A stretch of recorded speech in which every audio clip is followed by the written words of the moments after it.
Hello students, आज हम BCom second year में कॉस्ट अकाउंट जो आपका पेपर है उसमें आपको मैं कॉस्ट शीट बताने के लिए जा रहा हूं। वैसे आप लोगों को पता होगा कॉस्ट शीट बनाने का मेन पर्पस क्या होता है या कॉस्ट शीट क्या होती है। तो जनरली आपको पता होगा कॉस्ट शीट या कॉस्ट अकाउंट जो बनाए जाते हैं वो सारे मैन्युफैक्चरिंग कंसर्न के द्वारा बनाए जाते हैं। कॉस्ट शीट या स्टेटमेंट ऑफ कॉस्ट बनाने का मेन जो रीज़न होता है, पर्पस होता है, वो ये रहता है knowledge of cost about each step of production. Hindi medium वालों को मैं बता दूं कि ये एक प्रकार का लागत पत्र है जिसको लागत विवरण पत्र भी कहते हैं। इसे बनाने का मुख्य उद्देश्य ये होता है, हमें पता करना पड़ती है लागत कि हमारी किसी भी प्रोडक्ट के हम जब प्रोड्यूस करते हैं, उत्पादन करते हैं, तो उसके प्रत्येक स्तर पे उसकी क्या लागत होती है। ये जानना बहुत आवश्यक होता है मैन्युफैक्चरिंग कंसर्न को, यहाँ तक कि कंज्यूमर को भी, कि जिस प्रोडक्ट को हम परचेस करते हैं मार्केट से हम खरीद कर लाते हैं, उसकी हम जो प्राइस पे करते हैं उसकी एक्चुअल कॉस्ट ऑफ सोल्ड जो है या प्रोडक्शन कॉस्ट जो है वो क्या होती है। तो एक क्वेश्चन मैं आपको समझाने के लिए जा रहा हूँ, आपको दिखाता हूँ मैं कि क्या क्या कंटेंट्स ऑफ कॉस्ट होते हैं और हम प्रॉपरली उसको कैसे कॉस्ट शीट में एज पर रूल्स उनकी कैसे पोस्टिंग की जाती है, वो आपको मैं बताने के लिए जा रहा हूँ। तो सबसे पहले आप देखिए, क्वेश्चन पर नज़र डालें। मैंने सबसे पहले बताया हुआ है आपको मटेरियल, जिसकी प्राइस दी हुई है 1000 रुपीज़। इसके बाद वेजेस है जो कि 2000 रुपीज़ है। फैक्ट्री एक्सपेंसेस 500 रुपीज़ है। ऑफिस एक्सपेंस 400 रुपीज़ है। सेल्स एक्सपेंस ₹300 है। आउटपुट जो हमारा टारगेट है, जितने यूनिट का टारगेट हम लेकर चलते हैं किसी भी प्रोडक्ट को प्रोड्यूस करने के लिए, तो टोटल हमारा जो टारगेट है वो 100 यूनिट का है। इट मीन्स हमारा जो फाइनल टारगेट है वो 100 यूनिट प्रोड्यूस करने का है। अब हमको रिजल्ट यहाँ पर ये मिलेगा, knowledge of cost each unit and knowledge of cost total unit. 100 unit का टारगेट है। यहाँ जो प्रॉफिट एक्सपेक्टेड है, जो प्रॉफिट है वो 300 रुपीज़ है। तो ये एक कॉस्ट ऑफ कंटेंट्स आपके सामने एज क्वेश्चन आपको दिए गए हैं। हम इसे कॉस्ट शीट में स्टेटमेंट ऑफ कॉस्ट, जिसे हम लागत पत्र कहते हैं, उसे हम कैसे करेंगे ये आपको मैं बताऊंगा। हिंदी मीडियम वाले ध्यान देंगे। मटेरियल मतलब सामग्री हो गया, फिर ये हो गया श्रम, फैक्ट्री कारखाना उपरिव्यय, कार्यालय उपरिव्यय, विक्रय व्यय, उत्पादन इकाइयाँ, और ये आपका हो गया लाभ। तो ये क्वेश्चन है। इसके बाद अब मैं आपको कॉस्ट शीट बताने जा रहा हूँ। एक सिस्टमेटिक इसका फॉर्मेट होता है, किस फॉर्मेट में किस पर्टिकुलर रूल्स के अकॉर्डिंग हम ये कॉस्ट ऑफ कंटेंट्स की पोस्टिंग करते हैं। ये बहुत मेन होता है कि आप कंटेंट्स को किस स्टेप से आप उसको क्या करते हैं, फीडिंग करते हैं, रिकॉर्डिंग उसकी जो होती है। तो देखिए, अब ये जो कॉस्ट ऑफ कंटेंट्स हैं, हम इसको कॉस्ट शीट, ये स्टेटमेंट ऑफ कॉस्ट कहलाता है। इसको हम पर्टिकुलर बोलते हैं, इसको विवरण कहा जाता है। ये पर यूनिट है, प्रति इकाई, इसको हम बोलते हैं टोटल कॉस्ट। सबसे मेन होता है, ऊपर आपको मेंशन करना कंपलसरी होता है कि टोटल टारगेट आपका कितना है। आपका टोटल इनिशियल टारगेट जो है वो 100 यूनिट है। आपने 100 यूनिट के टारगेट को आपको अचीव करना है। अब आपको यहाँ पर इस स्टेटमेंट से जो रिजल्ट मिलेंगे वो मिलेंगे per unit cost of each step और टोटल कॉस्ट। तो देखिए, सबसे पहले मटेरियल, मैंने आपको बताया मटेरियल टोटल रुपीस कितना है, 1000। हम इसको कन्वर्ट करेंगे एक यूनिट में, डिवाइड बाय 100, तो आपका कितना आ गया, ₹10। नेक्स्ट अगला फिर आता है लेबर, जिसको हम श्रम कहते हैं। इसकी टोटल कॉस्ट कितनी है, ₹2000। हम इसको सिंगल यूनिट में कन्वर्ट करेंगे तो आता है ₹20। अब यहाँ पर ये देखिए स्टूडेंट्स कि मटेरियल और लेबर एक्चुअल में ये दोनों जो कंटेंट्स हैं ये डायरेक्ट एक्सपेंसेस से कंटेंट्स होते हैं। इनको हम डायरेक्ट एक्सपेंसेस की कैटेगरी में लेते हैं। तो ये जो एडिशन होता है इसको हम बोलते हैं प्राइम कॉस्ट, जिसको हम बोलते हैं मूल लागत कहते हैं। इसे क्या कहते हैं, मूल लागत, prime cost. So per unit prime cost ₹30 and total prime cost ₹3000। ये हमारा पहला रिजल्ट आया कॉस्ट शीट का, स्टेटमेंट ऑफ कॉस्ट मतलब कि लागत पत्र का। अगला स्टेटमेंट, अगली जो पर्टिकुलर एंट्री होती है वो होती है फैक्ट्री एक्सपेंसेस की। इसका एक ऑर्डर है, ये ध्यान रखेंगे। अगर हम इस ऑर्डर को गलत कर देंगे तो आपका स्टेटमेंट ऑफ कॉस्ट रॉन्ग माना जाएगा। तो फैक्ट्री एक्सपेंसेस ₹500 है, जो कि टोटल यूनिट पर है। हम सिंगल यूनिट में इसको कन्वर्ट करते हैं तो ₹5 आता है। फिर से देखेंगे, कारखाना परिवहन ₹500 टोटल यूनिट कुल इकाइयों पर है। एक इकाई पर कितना आएगा, ₹5। कैसे आएगा, डिवाइडेड बाय 100 करेंगे। तो अगला जो रिजल्ट आता है स्टेटमेंट ऑफ कॉस्ट से, वो आता है वर्क कॉस्ट, जिसको हम बोलते हैं कारखाना लागत, ये हमारा निकला कितना 3500। 3000 plus 500 is equal to 3500। 30 plus 5 is equal to 35 rupees. अब यहां पर एक चीज मैं आपको बता देता हूं, ऑब्जेक्टिव क्वेश्चंस में या फिर क्वेश्चंस में एक और एडिशनल इंफॉर्मेशन ये भी मिल सकती थी आपको। यहां पर मैं आपको बता दूं कि फैक्ट्री ओवरहेड 25% ऑफ लेबर, जैसे ये 500 रुपीज अगर मैं यहां से अलग कर देता हूं, हिडन कर देता हूं, मैं अगर इस क्वेश्चन में एडिशनल इंफॉर्मेशन देता कि factory expenses 25% of labour, so 25% of labour it means इस 2000 रुपीज का 25% क्या होगा, यहां पर आपका लेबर होगा। अगर इंफॉर्मेशन इस स्टैंडर्ड में है तो आपको उस स्टैंडर्ड में इंफॉर्मेशन को यूज करना है। ठीक है, तो अपन वर्क कॉस्ट तक पहुंच गए थे। वर्क कॉस्ट के बाद अगला जो स्टेप होता है वो होता है ऑफिस एक्सपेंस का। इसे जनरली हम ऑफिस एक्सपेंस भी बोलते हैं, स्टैब्लिशमेंट एक्सपेंस बोलते हैं, जनरल एक्सपेंसेस बोलते हैं। नंबर ऑफ 3 कैटेगरीज इससे रिलेटेड रहती है। तो ऑफिस एक्सपेंसेस जो है ये दिया हुआ है ₹400 for 100 unit, for 1 unit divided by 100 is equal to ₹4। Addition of work cost and office expense is equal to production cost. ये अब आपके सामने हमारी क्या आ गई, प्रोडक्शन कॉस्ट। तो प्रोडक्शन कॉस्ट सिंगल यूनिट का कितना हो गया 39 रुपीज, और 100 यूनिट का कितना हो गया 3900 रुपीज। ये हमारा जो रिजल्ट हमारे सामने आया है ये तीसरा रिजल्ट है।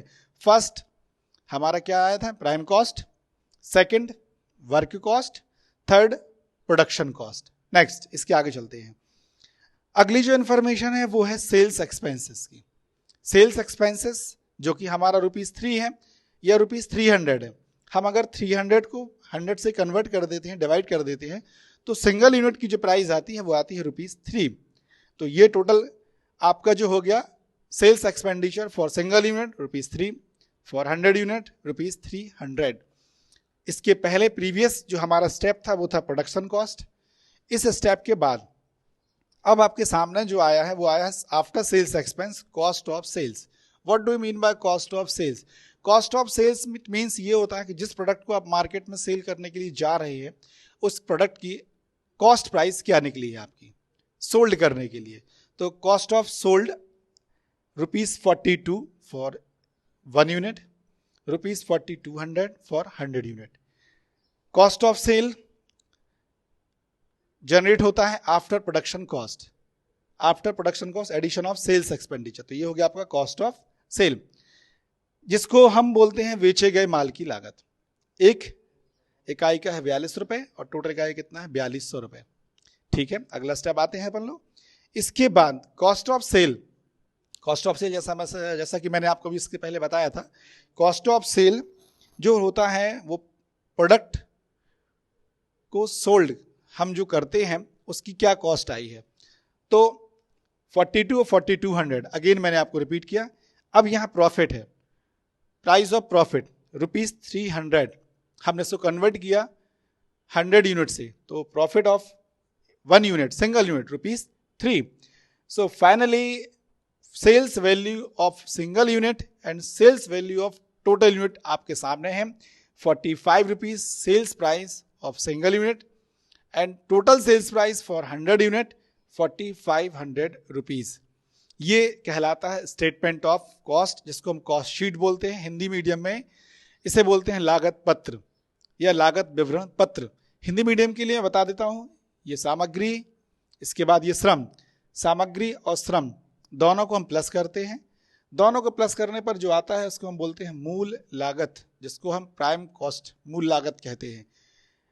10 + 20 = 30, 30 रुपए ये हो गया आपका। मूल लागत में प्लस करते हैं फैक्ट्री एक्सपेंस, ये इनडायरेक्ट एक्सपेंस है, इसको अप्रत्यक्ष व्यय भी कहते हैं। मूल लागत में हमने कारखाना एक्सपेंसेस को प्लस किया जो कि कितना है 500 रुपीज। कन्वर्ट करेंगे इसको हम रुपीज, यूनिट 100 है हमारी टोटल यूनिट, तो एक यूनिट का जो कारखाना आ गया वो आ गया 5 रुपए।